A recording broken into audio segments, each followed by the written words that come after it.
Assalamualaikum warahmatullahi wabarakatuh. Selamat pagi semuanya. Salam Om Swastiastu, Namo Buddhaya. Nah, kali ini Mimin Bintaro kayak akan membahas tentang soal mini tryout volume 4.0 yang kemarin. Nah, buat kalian yang nanyain pembahasannya seperti apa, Mimin akan share di YouTube ini. Oke, soal pertama. Seorang wanita hamil usia kehamilan 9 minggu dibawa ke rumah sakit dengan keluhan demam, nyeri perut, BAB 6 kali sehari, dan fesesnya berlendir serta berdarah. Dokter mendiagnosa adanya infeksi amoeba. Antibiotik apa yang diberikan? A. Metronidazole, B. Amoxicillin, C. Chloramphenicol, D. Cotrimoxazole, dan E. Paromomycin. Nah, mungkin dari kalian di sini banyak yang menjawab A. Metronidazole ya, karena kata kunci di sini yaitu infeksi amoeba. Namun perlu digarisbawahi bahwa kondisi pasien yaitu sedang hamil dan kehamilannya yaitu 9 minggu. Nah, metronidazole ini kontraindikasi untuk ibu hamil yang usia kehamilannya masuk dalam trimester pertama, di mana trimester pertama yaitu 3 bulan pertama. Nah, 3 bulan pertama itu ada berapa minggu? 3 bulan 3 kali 4 minggu berarti 12 minggu. Jadi selama 12 minggu ini ibu hamil itu kontraindikasi dengan pemberian antibiotik metronidazole seperti itu. Itu bisa kalian dicek di Bionas seperti itu. Jadi untuk terapinya terus apa? Kalau bukan metronidazole seperti itu. Nah, terapinya yaitu paromomycin. Paromomycin is an antimicrobial used to treat a number of parasitic infection including amoebiasis, giardiasis, leishmaniasis, and tapeworm infection. It is a first-line treatment for amoebiasis or giardiasis during pregnancy. Seperti itu. Jadi jawabannya yaitu E. Paromomycin. Oke, next selanjutnya soal nomor 2. Seorang pasien perempuan 4 tahun masuk ke rumah sakit dengan keluhan utama sesak napas dan mual. Nah, diagnosis dokter yaitu CKD stage 5, HT stage 2, dan pneumonia. Terapi yang diberikan omeprazol, metoclopramid, captopril, nifedipine-oros, dan kalsium karbonat. Berdasarkan hasil laboratorium diketahui jika pasien mengalami hiperkalemia, obat yang diindikasikan untuk pasien tersebut adalah ya benar, jawabannya yaitu yang B, kalsium karbonat. Jadi terapi yang diberikan untuk hiperkalemia yaitu kalsium karbonat. Nah, sedangkan yang dikontraindikasikan yaitu captopril. Nah, jadi captopril ini bisa menyebabkan peningkatan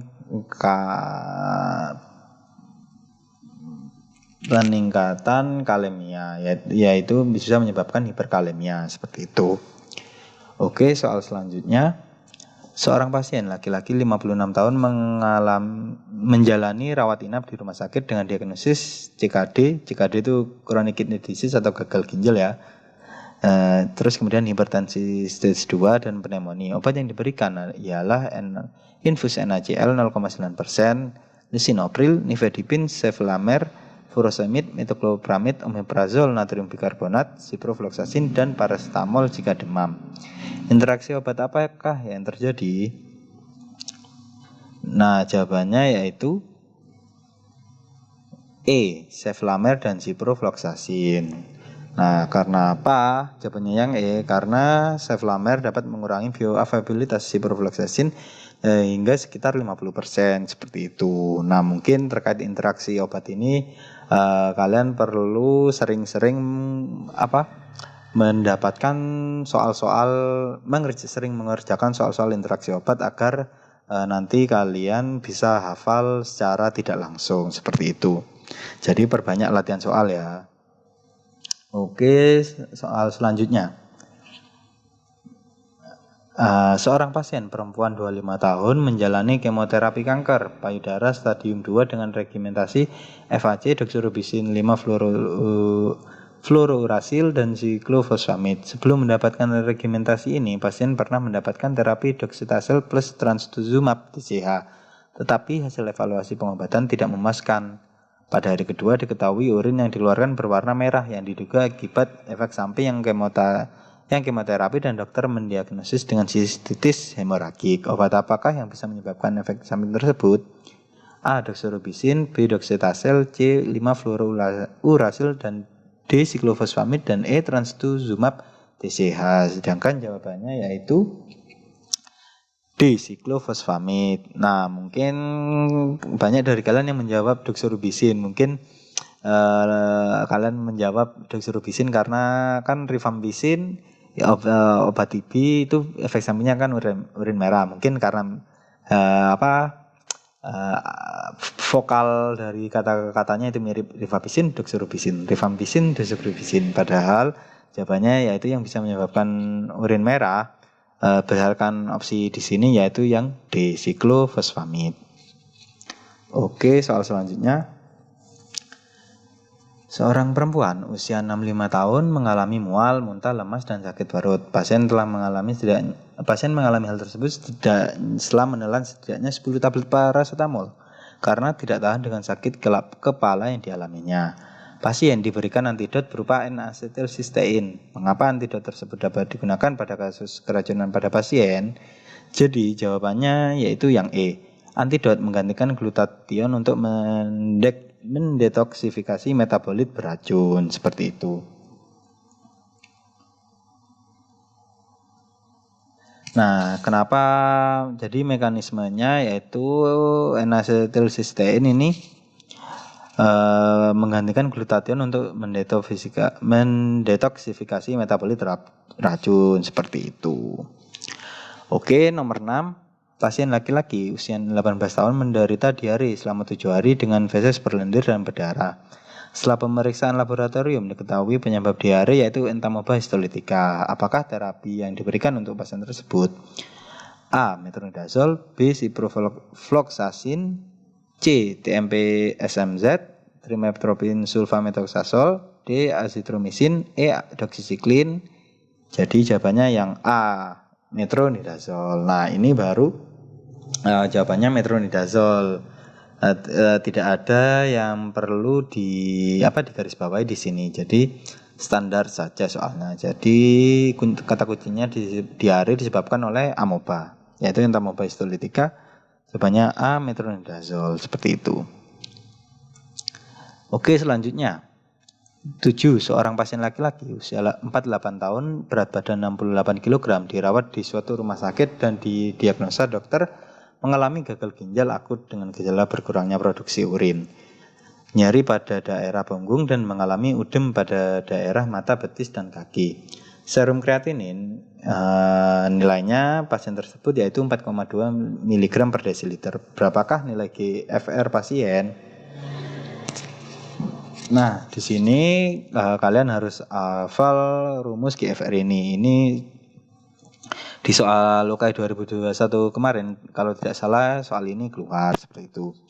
Jadi cara mencarinya yaitu 140 dikurangi usia, kemudian dikali berat badan per 72 kali serum kreatinin.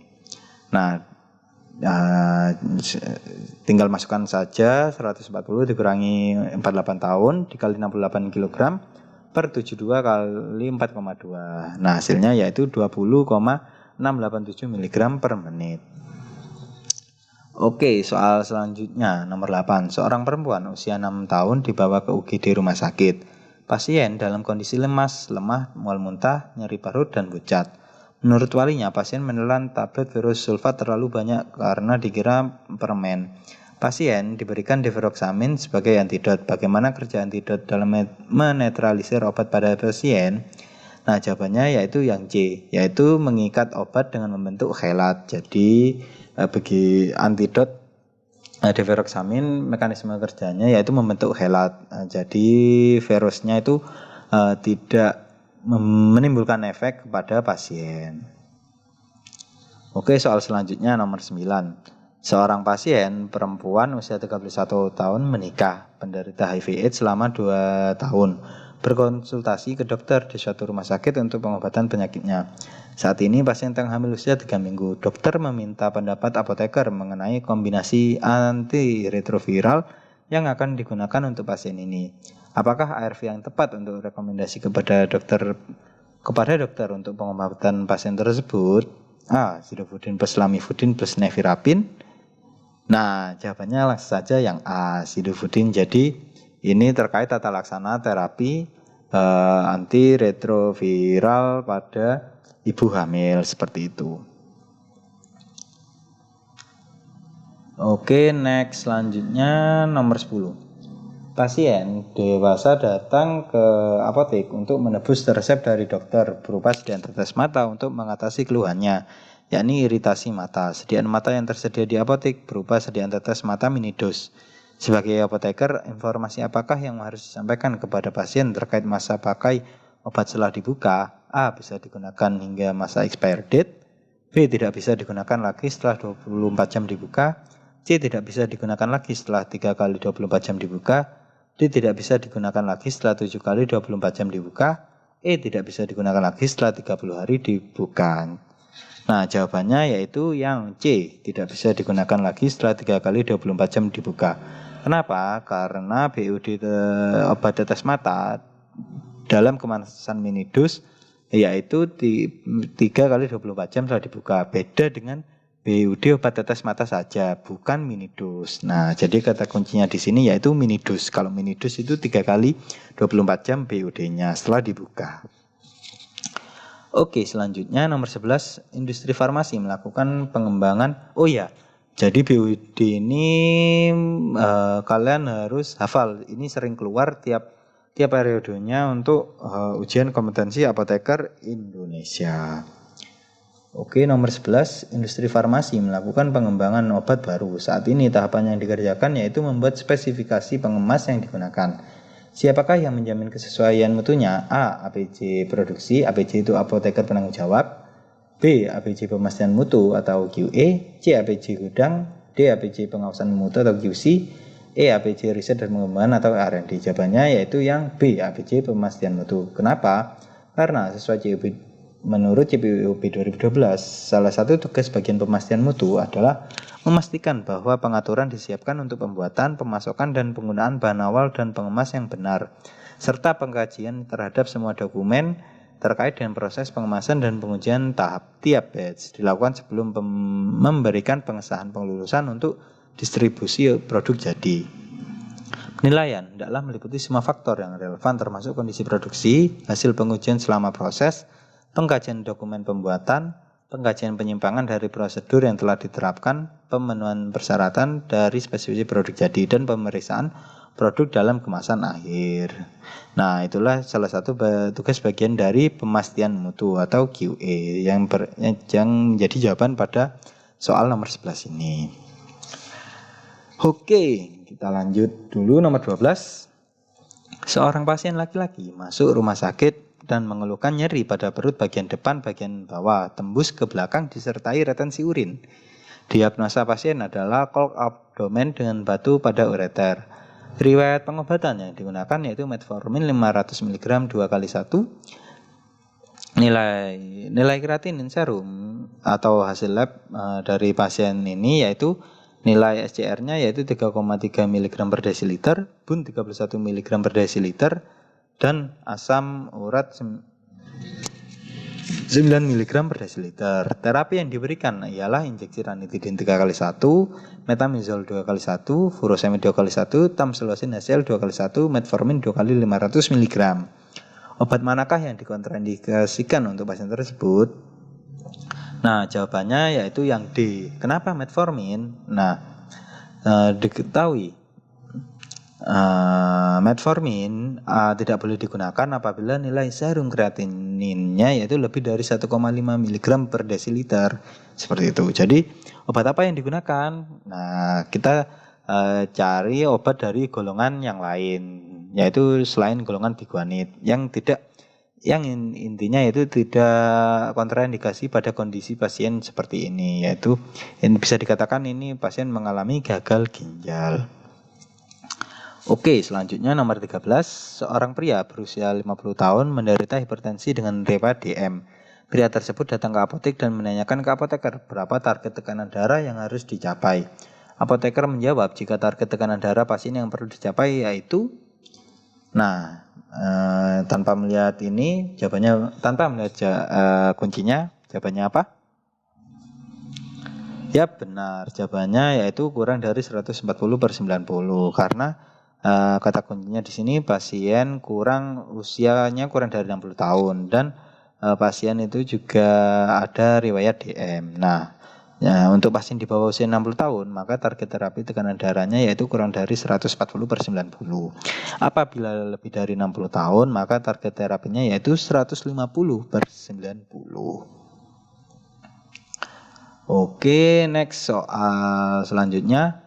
Seorang laki-laki usia 60 tahun menderita diabetes sejak 15 tahun lalu dan mengalami penurunan fungsi ginjal yang mana nilai eGFR yaitu 60 ml per menit. Pasien tersebut mengeluhkan nyeri dan bengkak pada sendinya. Setelah dilakukan pemeriksaan darah, asam uratnya mencapai 10 mg per desiliter.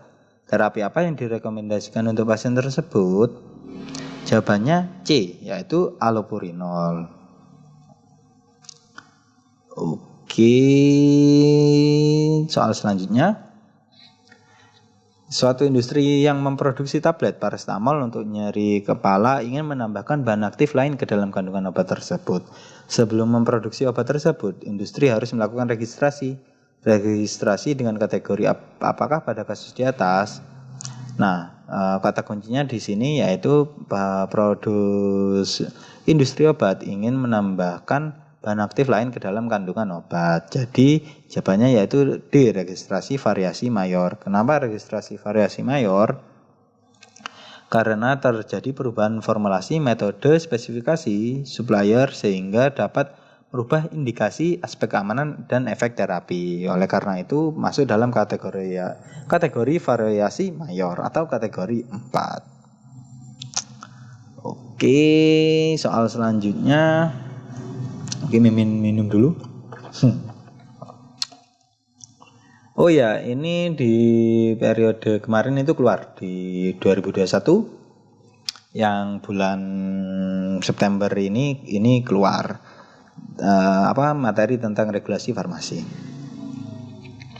Oke, selanjutnya suatu industri farmasi akan melakukan uji stabilitas percepatan pada tablet ondansetron yang diproduksi. Dalam hal ini dilakukan 3 kali pengambilan sampel. Bagaimana kondisi yang disarankan untuk pengujian tersebut? Nah, pada kondisi ini diketahui kata kuncinya yaitu uji stabilitas dipercepat. Jadi kalau uji stabilitas dipercepat yaitu suhu yang digunakan yaitu 40 derajat Celcius dengan kondisi kelembapan maksimalnya yaitu 75%. Oke, next selanjutnya. Jumlah seorang pasien laki-laki 56 tahun berat badan 74 kg datang ke apotek dengan membawa salinan resep. Pada salinan resep tersebut tercantum resep Tandolapril 2 mg sejumlah 30, Serapamil SR 120 mg sejumlah 30. Selain itu, di bawah salinan resep juga tercantum keterangan DAT-ORIC dan bagian atas tercantum tulisan INTER 2 kali. Apabila pasien hanya ingin menebus separuh, bagaimana cara menginformasikan jumlah Verapamil SR pada salinan resep baru yang akan diterima pasien? Jadi yang ditanya di sini yaitu Verapamil SR.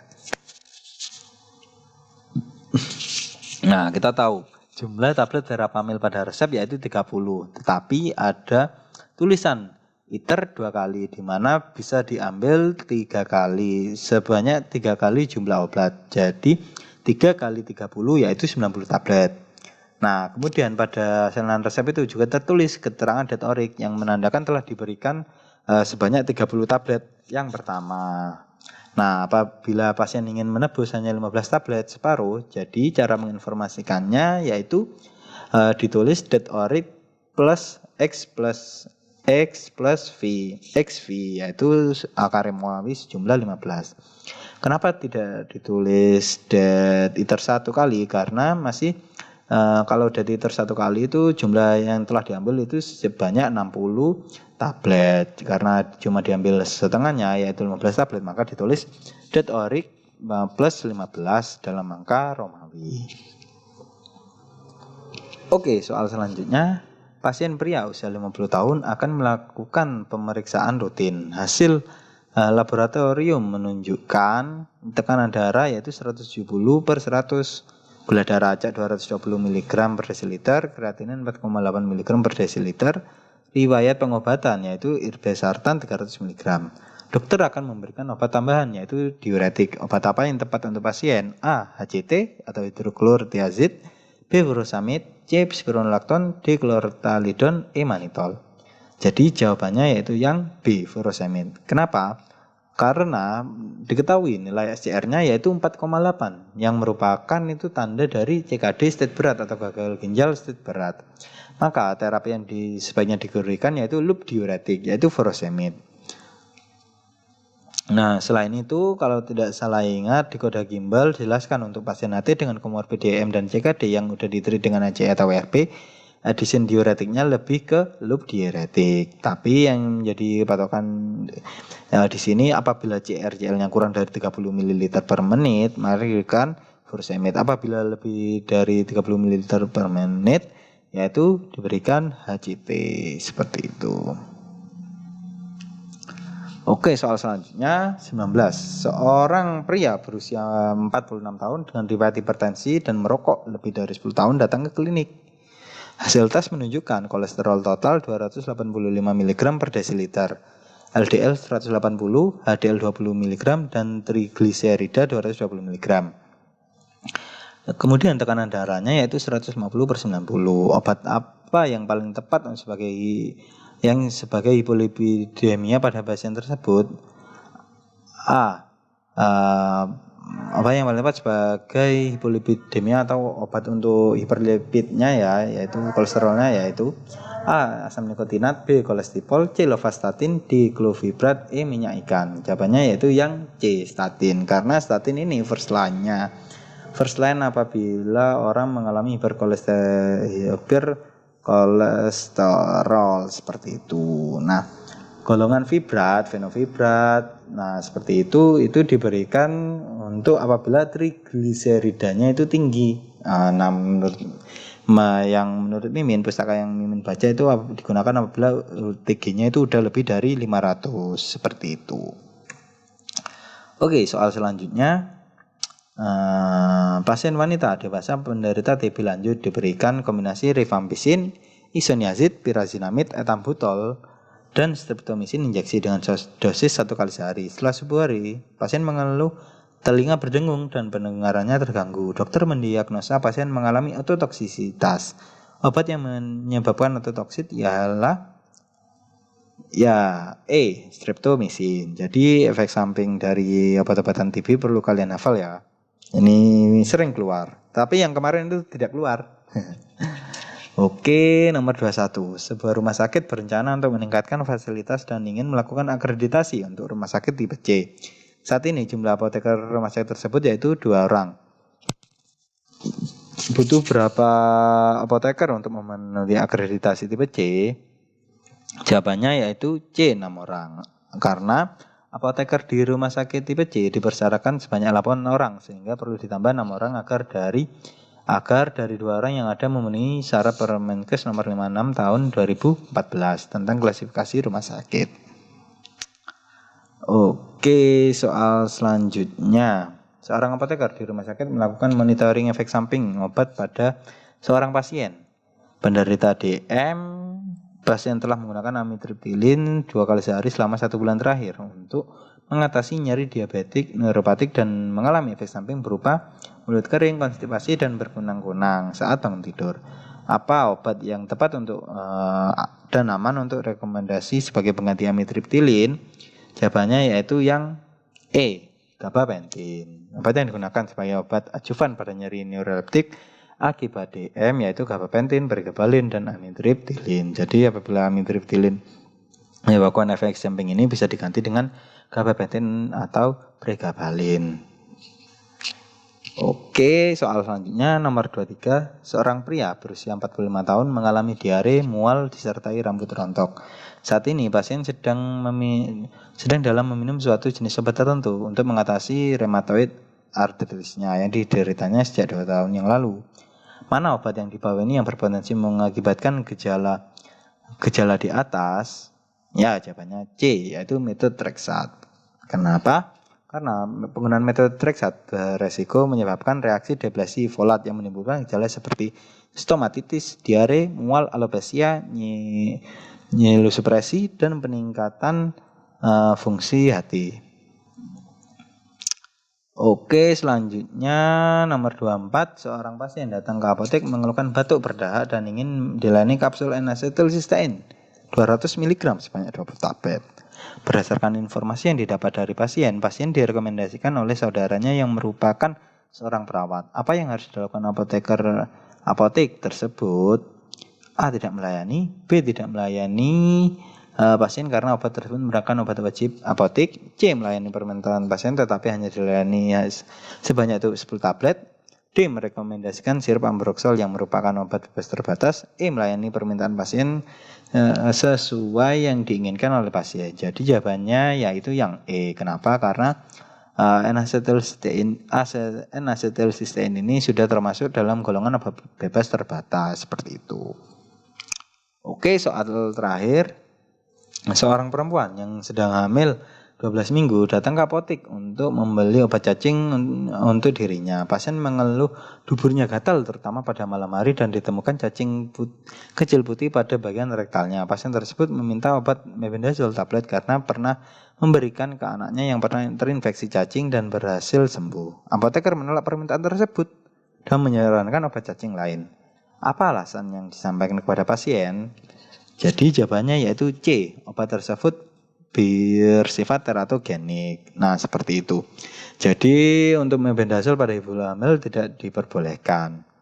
Program penanggulangan cacingan pada ibu hamil yaitu pertama, ibu hamil dengan pemberian EV masih tetap anemia dilakukan pemeriksaan tinja.